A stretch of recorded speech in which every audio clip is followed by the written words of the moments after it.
The very nature of cryptocurrencies dictate that regulation, control, and by extension, a centralized system, do not fit in with what they stand for. They are supposed to be totally decentralized, and therefore not dictated by many rules. This made a lot of sense when cryptocurrencies were not in the spotlight, and not a major factor on the world stage. However, as mainstream adoption has increased, and more individuals have entered the market, so has the interest from governments and regulators around the world. This has culminated with the G20 summit sitting down and discussing how to fit this decentralized financial system into today's global society. However, one nation is forging its own path, not hanging around with a wait-and-see attitude. Australia has been very direct and positive in terms of cryptocurrency regulation and is already implementing some of its bigger plans, like exchange registration. However, their plans and rules relating to cryptocurrencies are not unreasonable, stifling, or damaging. Rather, they could be viewed as progressive and potentially uplifting for both the country and cryptocurrencies in general.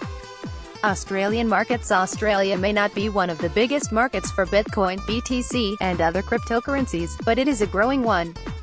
As it stands, Australia is ranked 14th globally for BTC volume by currency.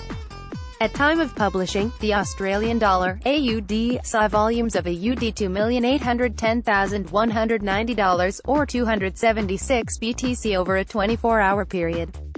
Put that in perspective, Japan sits on top with a 60% dominance, processing 30,1404 BTC over 24 hours.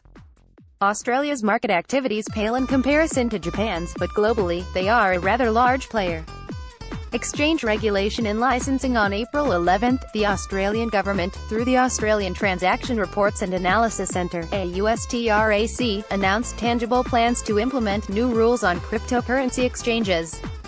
Major one being that digital currency exchanges, DCE, with a business operation located in Australia must now register with AUSTRAC and meet the government's AML, anti-money laundering, CTF, counter-terrorism financing, compliance and reporting obligations, the announcement read.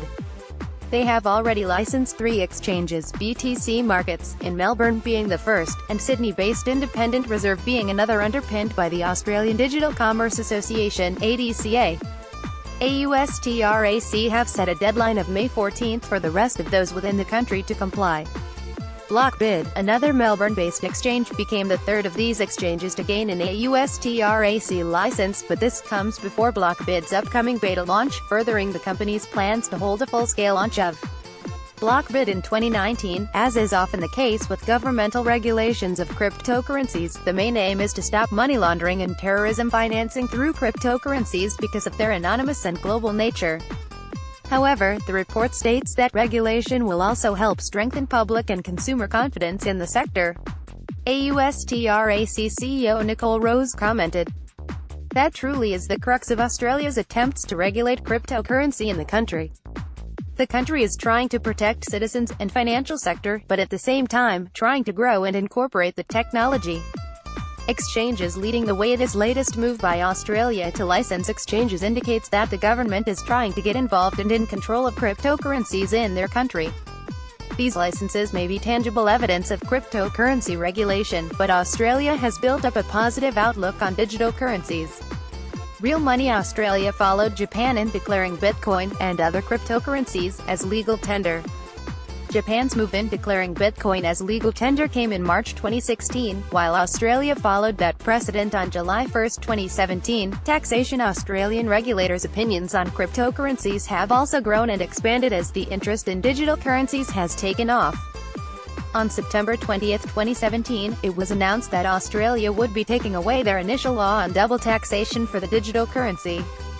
The legal bill ended the practice of taxing the purchase of Bitcoin and other cryptocurrencies according to the Australian Goods and Services Tax (GST). ICO initial coin offerings (ICOs) have also been in their sights, with this facet of the cryptocurrency space often heavily criticized by regulators, such as the Securities and Exchange Commission in the USA, and the outright ban in China, back in Sept. 2017. Soon after China's move, in October 2017, the Australian Securities and Investments Commission, ASIC, launched its own set of guidelines for ICOs to follow.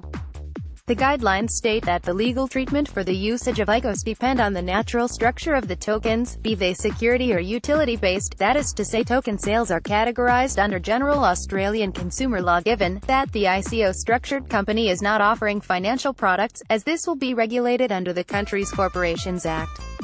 Their stance was still strong, but their guidelines were at least available for ICOs to follow, letting companies deciding on going down this path where they stood depending on what type of tokens they built. Taxation. The Australian Tax Office has taken tangible steps to regulate and control taxable growth and expenditure with cryptocurrencies. These steps include the Australian Tax Office Auto using data matching and 100-point identification checks to track down cryptocurrency investors, as well as bilateral tax treaties and anti-money laundering commitments to get more information out of the traditionally anonymous cryptosphere and markets, proving again how thorough and determined they are to keep cryptocurrencies in line with their policies. Response from industries. All this firm and direct regulation could well get up the noses of those operating within the cryptocurrency space, as they suddenly have a bevy of new rules to follow that were not even in place when they were setting up shop. But for the most part, the response from different industries in Australia has been positive. Loretta Joseph, chair of the Australian Digital Commerce Association (ADCA), mentioned how her organisation worked with the government in order to get a fair balance. The ADCA worked very closely over the last 18 months with the Australian government and regulators, AUSTRAC, to bring clarity and oversight to an industry that needed guidance and formal regulation in order to allow industry players to adhere to standards. Australia, as a mature market with one regulator who is open to innovation and a government with an innovation agenda, can be a clear leader in the responsible adoption of blockchain technology. Disproving the bubble talk, it is all quite obvious why these regulations are good for the Australian government, who are fighting perceived threats of money laundering and terrorist funding, but crypto businesses and the different industries that utilize cryptocurrencies also are benefiting. More so though, this level of regulation has massive implications for the cryptocurrencies themselves. With the rise in adoption, mass media appeal, hype and generally a push for everyday people, such as those watching Ellen DeGeneres' show, as well as John Oliver's, to understand cryptocurrencies, the feeling is that they won't be going away now. However, the more attention they bring also means more opinions on movements and fluctuations. Bubble talk surrounds Bitcoin, however, such moves by Australia may actually prove it to be otherwise. This is the opinion of Australian crypto writer for Forbes, James Nguyen. Nguyen explains how Australia has taken time and effort to build new legislation around an emerging technology. It shows, firstly, that cryptocurrencies are moving so fast that they have outgrown legacy regulations, and secondly, that Australia sees a need for active legislation on something it predicts will not go away. By investing resources in research and new legislation, Australia's government shows its commitment to the perceived longevity of cryptocurrencies as it tries to answer these questions. The government has a responsibility to protect its members, and thus by amending legislation to include cryptocurrencies, rather than prohibiting them, it signals a belief of a future for the asset class beyond the market's current exuberance. Good climate. Gone are the days of cowering and shunning regulations for the mere fact that they infringe on some sort of exaggerated financial liberation. Banks have often tried to bring down Bitcoin in fear of them infringing on their business, using regulation as their weapon. If cryptocurrencies are to be mainstream and adopted, and cause the financial revolution that many believe is possible, they will go a lot further in this quest if they operate within the laws. Ryan Taylor, CEO of Dash, a prominent cryptocurrency that has goals of being globally adopted as a speedy payment system, believes that the industry, as it stands, is hungry for cryptocurrency regulation, and with exchanges in Australia now being given guidelines, there can be no more confusion. Dash may be based in the USA, and have a strong presence in Europe, with many masternodes based there, but positive cryptocurrency regulations play a big role globally, as digital currencies are global systems. These are Know Your Customer, KYC, and AML rules that we've seen in other markets, such as the United States. The positive aspect of this announcement is that Australian authorities are providing increased regulatory certainty by designating the exact regulatory body that cryptocurrency exchanges will need to engage with moving forward. It'll be interesting to see what happens over the next 6 months as the Australian market transitions to this new regulatory regime. As an industry, we've been asking for regulatory clarity for the exchanges, and good faith in implementing these changes. This regulation seems to go in that line, but until we see how it is implemented we can't fully judge. Although Australia is just one country leading the way can set a precedent, but it is not necessarily true that others will follow.